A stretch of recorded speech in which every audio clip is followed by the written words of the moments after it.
welcome. You guys get the wiener jokes here as we go on there. Welcome back to Hannity. The one and only Oprah Winfrey is back in the limelight promoting her new movie, and her comments are causing quite a stir. For starters, she had this to say about the Trayvon Martin case.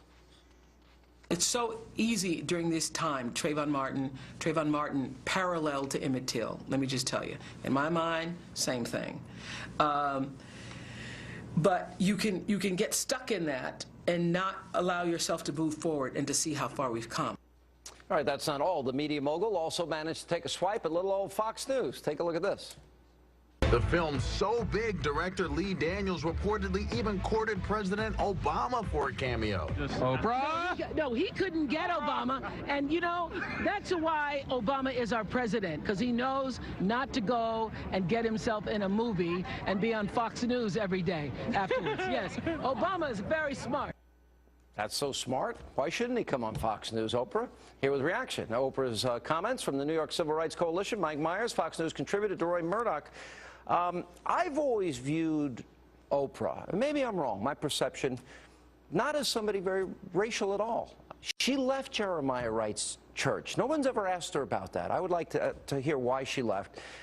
Pretty spiritual woman, but yet, do you think these comments are racial and that she was making? Of course they're racial, and they're errant, they're fallacious, they're false, they're ignorant. She says that Americans don't know diddly squat about the civil rights movement. Well, she doesn't know anything about the Emmett Till case. She compares Emmett Till with Trayvon Martin. Emmett Till was a 14-year-old from Chicago. He went visiting in Money, Mississippi, and he whistled. He violated the code, the Southern code, of whistling at a white woman.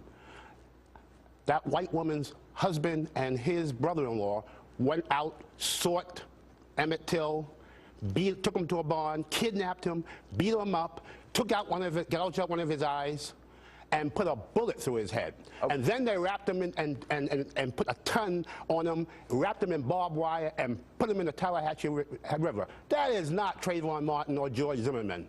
I mean, that's the point. This was not a race case. Everybody involved, even Trayvon Martin's family and attorney, said it wasn't about race. Absolutely, and as Michael pointed out, the distinctions between that case and the Trayvon Martin case. I mean, you look at these incredible homicidal white racists in the South 58 years ago versus George Zimmerman, who, first of all, isn't white. Let's start there.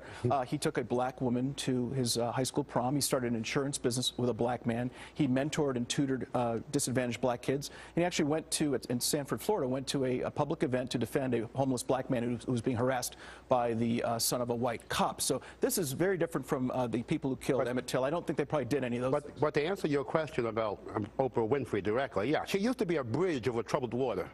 These comments are so outrageous, so racially offensive, such racial rhetoric that I say she is now engaging in idiocy and racial poison. You think she's always thought this way, but successfully hidden this, because I've never seen her. I always saw her as somebody that brought people together. Well, maybe I met Oprah in 1991. I went on her show and never got invited back again. Because I've always regarded, although she had a mostly white staff, if not all white staff, I always regarded her as racial in a sense that. Really? Oh yeah, she beats that racial breast-beating drum all the time. I can't think of another example though. Can you? I really can't. I've always thought of her as somebody who had kind of gotten beyond all of this. That's but what I thought. think maybe she's just jumped on the bandwagon that a lot of people are trying to get going, which is nothing's changed.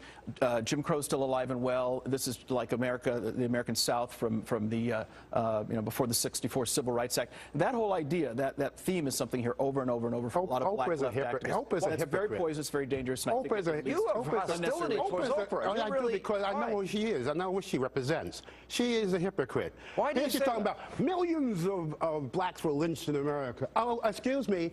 Oprah Winfrey, you know diddly squat about the civil rights movement, and you know less about lynchings in America. There weren't millions of blacks who were lynched in America. Then she also claims, you know, Paula Dean was a friend of hers until Paula Dean got into trouble. Oh, I have that. 30 years ago, Paula Dean mentioned the word, can I use it? N-word. And then where was Oprah, her friend? No. Now that the controversy, and Oprah said, well, it was too controversial for me to step in. Now that the controversy's passed a little bit, she wants to have the national conversation about race around Paula Dean. Where? On Oprah's low-rated show. Come on. She's a hypocrite. Wow. She's transparent. What about the attack on Fox? Unnecessary. I mean, look, this is where the eyeballs are. You know, want to reach a lot of American viewers. You say what you want to say on Fox News. Yeah. By the way, if Oprah ever wants to come on, I'd be nice to her. I've always liked her. That's true. Look, if you're left, don't take me with you. No, I mean, she recommended great books like Eckhart Tolle, and years ago, The Road Less Traveled. I mean, she seems to be on a spiritual journey. This was just over the top, as you pointed out. In the Emmett Till case, it just didn't fit. I'm not surprised at all. All right. It's racial rhetoric and I'll let you debate Oprah. so many. I would love to debate her. One important quick Anytime, point. Oprah. Very quickly, Oprah Winfrey in 1955 could not do what Oprah Winfrey does today. It's a very different country. She's the richest black woman in America. She would not have been able to have done that 58 years ago. All right, guys. Good to see you both. But she's no longer popular.